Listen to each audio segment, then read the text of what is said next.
The Seahawks will represent the NFC in the Super Bowl in 2 weeks, just 2 weeks after beating the Rams. It's hard to watch that game without wondering how the Bears would have fared against Seattle. Do you think the Bears would stand a chance on the road against that team?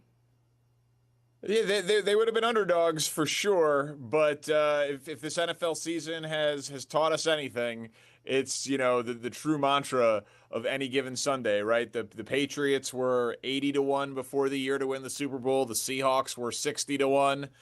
So this is it's truly a wide open, worst to first type of sport. So they would have been underdogs in that spot, but I wish we could have seen what would have happened for sure. Yes. How about the story of Sam Darnold, first quarterback from the 2018 draft class to make it to the Super Bowl? He also said he did it back in 2023. He wanted to make sure everyone remembered that with the 49ers. But that class includes Lamar Jackson, Josh Allen, Baker Mayfield, and he was written off by so many teams. He's now on his fifth team, just 28 years old. I think that story in itself is one of the most remarkable we've seen this season. Just the resiliency Sam Darnold's had to have this year.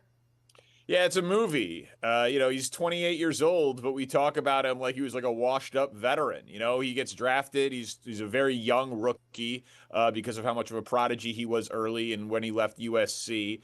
And it's like, man, we wrote him off as a bust because at age 21, 22, and 23, he wasn't able to save the New York Jets when they had Adam Gase as his head coach for 2 of those 3 years. Then he goes to Carolina and wow, we wrote him off because at age 24 and 25, he wasn't able to save Carolina when he had Matt Rule as his coach. Then he finally gets some competent coaching as a backup, as you mentioned, in San Francisco with Kyle Shanahan, one of the great minds in the sport. Goes to Minnesota, stays with a great offensive mind in Kevin O'Connell, gets his shot because of J.J. McCarthy's injury. Throws for over 4,000 yards, but we still have questions about him because of how he played in Week 18 last year and that first playoff game in the wild card round, which was fair. But he gets a $100 million contract, gets named the guy in Seattle. Great organization, great coaching, great defense, great receiver. And he puts up back-to-back 14-win, back-to-back 4,000-plus yard seasons.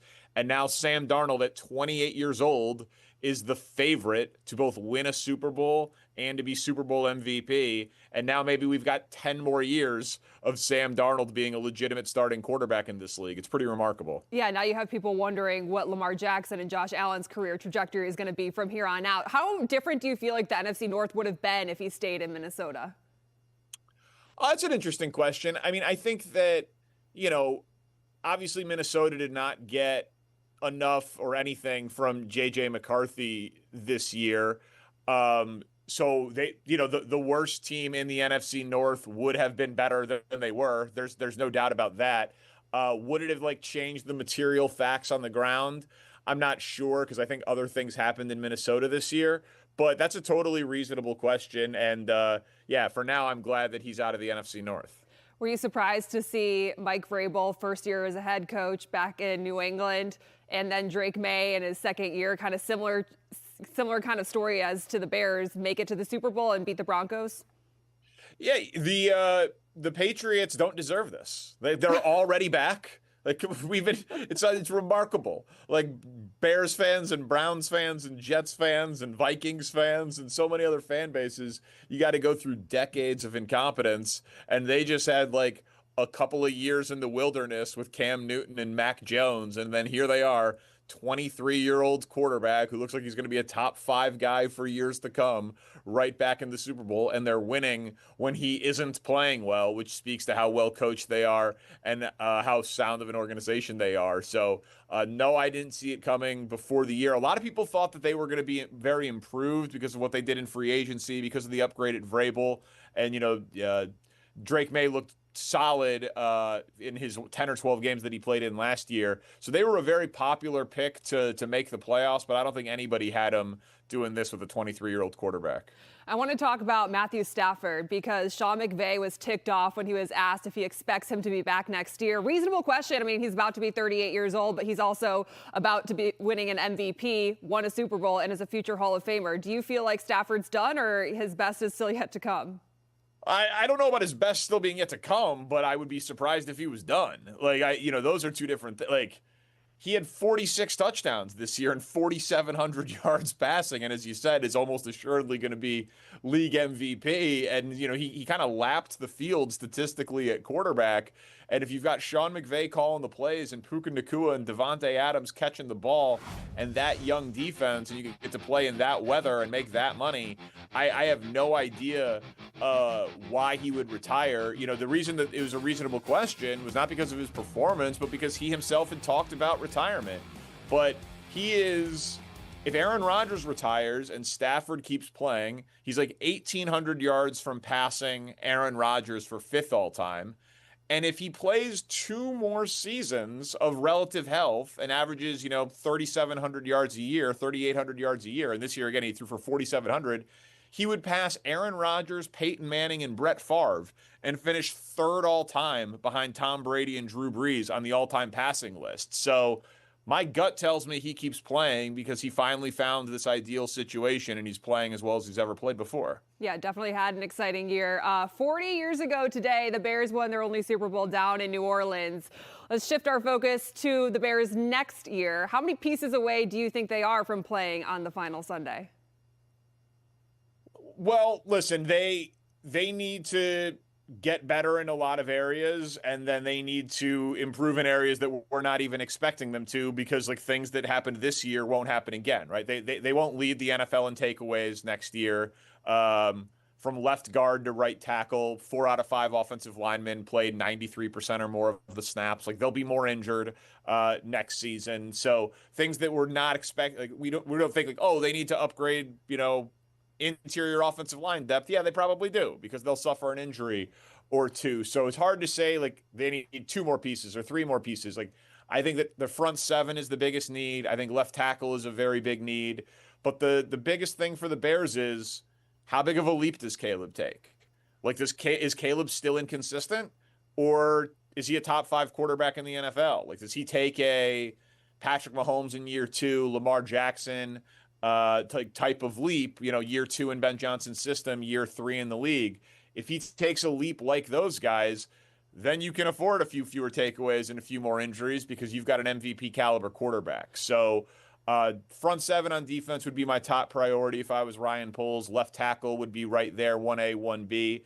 And then you just hope that Caleb Williams takes the leap that everybody expects him to. Yeah, kind of going into that, because Declan Doyle withdrew his name from consideration from the offensive coordinator job in Philadelphia. And I don't think he'll ever actually call plays in Chicago with Ben Johnson as the head coach. So what do you think this means, though, in the bigger scheme of Caleb Williams taking that jump in year 2, just to have this same support staff around him when you're looking at Ben Johnson, you're looking at Declan Doyle, and even JT Barrett, to kind of keep the familiarity right there in Halas Hall? Yeah, look, I think continuity is good, but that's also the value of hiring an offensive head coach. Ben Johnson is not going anywhere. So Ben Johnson is the head coach, and Ben Johnson, as you mentioned, is the play caller. And so Caleb Williams is going to have to deal with assistants leaving, assistants getting fired, assistants getting promotions. The more successful they are, the more turnover there's going to be on the coaching staff. You want to delay that for as long as possible for a young player, but I think that's why I always really would rail against the Bears hiring non-play caller, non-offensive head coaches. If you have Josh Allen, you can have a defensive head coach. If you want to fire Zach Taylor in Cincinnati, you got Joe Burrow. You can bring in a defensive head coach. But for a young quarterback, having continuity of that play caller is so key. And I know Drake May has a defensive head coach, but he's got maybe the best offensive coordinator in football in Josh McDaniels, who probably isn't getting a head coaching job again. So they've got continuity there. So I think it's a good thing, obviously, to whenever you can keep anybody that Ben Johnson wants in house, but they have to be good enough to be able to overcome that if Declan Doyle would have taken the Eagles job or something else, because that type of change is inevitable. All right, when we talk about Bears free agents, we're mainly looking in the secondary with Kevin Byard and Jaquan Brisker, but Nahshon Wright, also a free agent, just announced he'll participate in the Pro Bowl games, replacing injured Quinyon Mitchell. He led the league in takeaways. He earned himself a starting spot by playing the way he did when Jalen Johnson was out. Do you see him as someone the Bears should pay next year to return? Probably not, if I'm being honest. I think that he's the type of guy who was an unbelievable story this year. And, you could argue he won 2 games by himself with like the critical nature of the turnovers that led to the comebacks. But it's such a premium position that gets paid so much money, and 8 takeaways is just so unsustainable and so impossible to repeat. And I thought that he had some really rough moments in coverage that my guess is he is going to get paid more for things that cannot be replicated. So, obviously you want to talk to his agent, and if he comes in at a price that you can afford, sure, you can never have too many good cornerbacks. But I didn't see enough from him in coverage to think that would be a consistent thing. My guess is this is an outlier season for him. Do you go with Byard or Brisker, assuming you can't pay both to stay here? I'd probably lean Byard for the veteran experience. Again, prioritizing the takeaways. Brisker was amazing in that playoff game. Brisker played 17 games this year. You never know when the concussion issues are gonna pop back up, and so unfortunately, that's like a reality of the modern NFL. So my slight lean there would be Byard. I think that's probably just like a little bit easier of a contract to get done. All right, Danny, last question. Chicago lost the Score original Terry Bowers late last week. As someone who started in sports talk radio and grew up here in Chicago, what did he mean to you? Wow. Yeah, we don't have enough time. Terry meant a lot, but he meant a lot to a lot of people. When Terry retired, that was kind of the cycle of events that led to me getting hired, not to replace him. Nobody could replace him, but like in that shuffling afterwards. And so Terry and I never worked together on a daily basis, but we had a professional relationship, and he said some really nice things to me about the station and like feeling good about the direction of the station once he was able to listen to me. And I had him on a few times on my radiothon for cancer research, where he was pretty open and honest about his health struggles, which meant a lot. When he came back for the 30th anniversary, everyone was in such a good mood. Terry had a superpower where he could be so self-deprecating and so naturally hilarious, while simultaneously on a dime be able to just eviscerate someone and absolutely pull no punches. Like, we all called him Uncle Terry, and it was like a very friendly, comfortable thing. But then if you were on the wrong side of his, because he did not suffer fools, there were few better at, taking a knife to someone with his verbal talents. And it was, he was a unique talent and a unique man. And, the Score is not the Score in the way that it has become if not for Terry Bowers. He was a very special figure to a lot of people, and he will be greatly missed. Yeah, just hearing the outpouring of love and stories that have come out since his passing last week has been incredible. And I know your former co-host Matt Spiegel will host Honoring an Original, a Terry Bowers celebration of life tomorrow from noon to 7 o'clock on The Score. Danny Parkins, we appreciate your time. Yeah, thank you so much, Cassie. All right, still to come, Derrick Rose's jersey now hangs in the rafters at the United Center. We revisit the special night honoring one of the Bulls' greats. And the NBA trade deadline is approaching. Casey Johnson weighs the Bulls' options. That's coming up when we come back on Chicago Sports Tonight.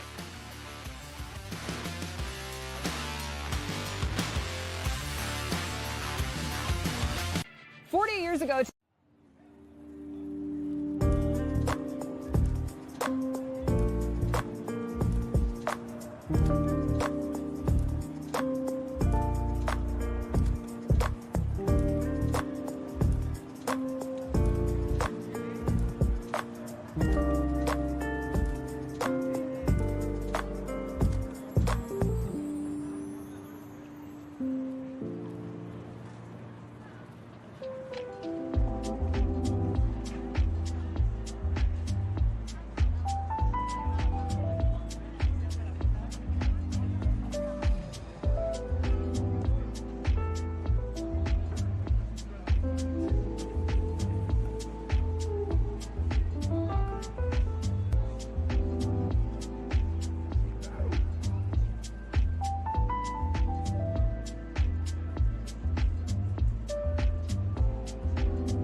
feeling grateful, you know what I mean? Like knowing the weather conditions out there, knowing that it's a Chicago thing to even show up here to fight through that and still go to an event, like it's huge. So it's something that I'm grateful for. From Chicago, #1, Derrick Rose. Looking forward to coming to United Center and see your jersey hanging up there with my jersey. Congratulations and enjoy it. When people talk about all the minutes, all the injuries, everything we went through, that's our trophy. It's our trophy, man. He showed everyone what it takes to be a great Chicago Bull and a great man. Congratulations to Derrick and his entire family for this well-deserved honor. The next stop, in my opinion, is the Hall of Fame, and there is no doubt about that. Memories of the late 2000s flowing Saturday night at the United Center as the Bulls retired Derrick Rose's jersey. Welcome back to Chicago Sports Tonight, joined now by Tina Nguyen, who was at the very emotional night at the United Center on Saturday. I call it emotional, memorable, special. I think the most telling thing was Derrick Rose had 20 of his teammates show up for the Bulls retiring his jersey. And a lot of players, when they talk about wanting to earn respect in the league, it starts by earning teammates and peers respect. And he seems to have done that in his career. But just to see the Chicago-born kid turn into a Chicago legend, what was it like being at the United Center to watch this moment? I mean, it was incredible. First off, it was freezing, it was cold, it was snowy, and just getting there hours before, you had fans lined up outside. I mean, it snaked around the United Center, people wanting to get into to buy merchandise and all this stuff. And to be there for Derrick Rose, and you talked about numerous of his former teammates were there. Former head coach Tom Thibodeau was there, Taj Gibson, Joakim Noah, Luol Deng. They all as well gave speeches that were moving and were emotional. And Derrick Rose himself, he talked for about 20 minutes. And the biggest thing I took away from his speech was just hearing how much he did it for this city, for the city of Chicago. Obviously, someone who is from here, and this city means so much to him because everyone here has been with him through the highest of the highs when he became the youngest MVP still to win that award, but also the lowest of the lows, the ACL tear back in 2012. So it was an incredible and emotional night as well. I got chills, and I can only imagine people who are from Chicago who have seen his career as well, what you guys were feeling while watching this too. I mean, he was must-watch TV back in the late 2000s. And what I loved was seeing the relationship between him and Tom Thibodeau, because in part of his speech, he said, "You went to Harvard, you learned physics, but I showed you physics every night." And I thought that was one of the best lines. And Derrick Rose, who I've always seemed to find him as a more mild-mannered guy, to have his moment to speak in front of all the fans, a sold-out crowd at the UC, to like sit around and wait for this moment was so telling. And then also for him to say about Thibodeau that the ACL tear wasn't his fault. Like, I feel like he wanted to stand up for his coach who got him to where he is today. I mean, I think you've seen Derrick Rose really evolve as a person, right? Especially after basketball. And they showed the image of, you know, that injury back in 2012, him on the court grabbing it. And I feel like, too, from watching it, he's made a lot of peace. But more importantly, he's ready to really step into the role of becoming a businessman. He talked about really wanting to curate a lane where he becomes a billionaire. So he wants to really prove to people that, hey, I'm more than just a basketball player. I have all these goals and dreams that I really want to make come true, and especially for the city of Chicago. Yeah, really cool to see his kids there as well, who were emotional the entire time. And I know he was speaking directly to them. Yeah, he's one of the all-time greats, as you see right there, Rookie of the Year from 2008 to 2009, three-time NBA All-Star. He was the most valuable player in 2011, as you mentioned before, the youngest MVP in NBA history. The other telling part is, you know, the Bulls have a ton of players, a couple, I should say, of players on the team right now who are from this city. But to see the amount of players who stuck around after the game that night to witness this, but there's only 5 numbers that have been retired in Bulls history. This is history in the making right now with what Derrick Rose just went through. What did some of the players have to say as you were at shoot-around today about that? Yeah, well, if you watched last night, Derrick Rose, when he was coming out, and you could see on the side the players say, like Modest, Ayo Dosunmu, Jalen Smith talked about it at shoot-around earlier today and said he's Derrick Rose, right? He's a legend here. And just to see him, for someone like an Ayo Dosunmu and Modest Buzelis, kids who are from here, players who are from here, to see someone like that become a legend in their own city, that's super inspiring to them. All right, well, the Bulls riding a 4-game winning streak heading into tonight against the Lakers, and the NBA trade deadline is February 5th. The Bulls are hovering around 500. Arturas Karnisovas traded Zach LaVine last year. doesn't always do much at the trade deadline, which I know is driving Bulls fans crazy because they are stuck in this limbo land of always being the play-in. Do you think he's active this year? Yeah, well, you look at this roster right now, 7 players that are set to become unrestricted free agents heading into the offseason, a slew of expiring contracts, and that includes players like Ayo Dosunmu and Kobe White. You look at the landscape right now, there are multiple teams that need guard help. You look at Minnesota Timberwolves, Kobe White's name has been linked to them. You look at the Houston Rockets as well as the New Orleans Pelicans. There's some Zion Williamson talk as well, potentially coming to Chicago. But I think the biggest thing here, AK talked about it at the beginning of this season at his media the preseason press conference, saying that they want to build while also remain competitive, build while competing. And I think for the Bulls to make a move here, they're going to have to find a trade that can kind of fit that frame. It's going to be interesting to see. February 5th is the trade deadline, and you had more conversations at Shoot Around today. I did. I got to speak with the one and only K.C. Johnson more on the NBA trade deadline, as well as how well the Bulls are playing right now. Take a listen. We're here with the one and only CHSN's K.C. Johnson. I knew you were going to laugh here, but let's start here. The Bulls on a 4-game win streak right now, the above 500 for the first time since, around Thanksgiving, coming off a 114-111 win against the Celtics on Derrick Rose. Let's start there. What were some of your takeaways from D. Rose night and his jersey getting retired? Well, I mean, the game itself was pretty cool because you have a last-second game winner by Kevin Huerter, and it was kind of emblematic of the way the Bulls have been playing. The ball swung around the perimeter, a lot of passing, a lot of selflessness. That's defined this win streak. And then, yeah, I've said this a lot. I mean, I've been fortunate to be around this franchise for close to 30 years, and that's on the short list of best memories for me. I mean, it was pretty remarkable to see a guy from Chicago go up in the rafters with that history. You had Michael Jordan, Scottie Pippen taping congratulation videos, which doesn't happen all the time, and just the number of people that came back. I mean, you had upwards of 25 NBA players in one building for one person. Speaks to the bond that those teams had with each other and with the fans. Something I will remember from that night, it was cold, it was snowy, but just the amount of people that came out. You had lines wrapped around the United Center as well. Let's talk about this team right now. As I said, on a 4-game win streak, wins over Brooklyn, the Clippers, Minnesota, and Boston too. What has stood out to you about how they've won some of these games? Yeah, I was talking before about the selflessness. I mean, you're seeing almost every night upwards of 30 assists per game. I mean, this has been a pretty season-long theme in terms of their passing ability, but now they're making the shots. They've made the most three-pointers over a 4-game span in franchise history. Make or miss league. But you're seeing some things that have staying power, even if you miss shots, in terms of the passing, the cutting in the half court. You're seeing 7 or 8 players in double figures offensively. Defensively, they've showed a little bit more bite of late. I think that's somewhat reflective of the double big lineup with Jalen Smith starting alongside Nikola Vucevic. And I just saw a light bulb go off in your head. So maybe we're going to be talking about the double big lineup at some point.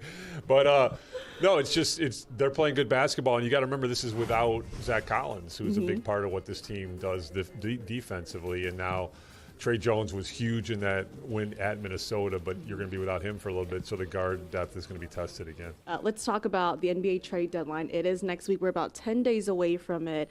How much leverage do the Bulls have right now, and what are you hearing in terms of maybe what kind of calls they're getting about an Ayo Dosunmu and Kobe White too? I mean, this has been a pretty drawn-out saga. I mean, we've been talking about the impending free agency of Ayo Dosunmu and Kobe White since last season, so I'm just going off what Arturas Karnisovas said at Media Day. To me, it was a different message. Before, it was kind of like playoffs or bust. You didn't hear that this season. You heard building while competing. And so it's pretty established throughout the league that the Bulls would be open to moving some of these expiring contracts for the right price. They're not going to make a trade just to make a trade.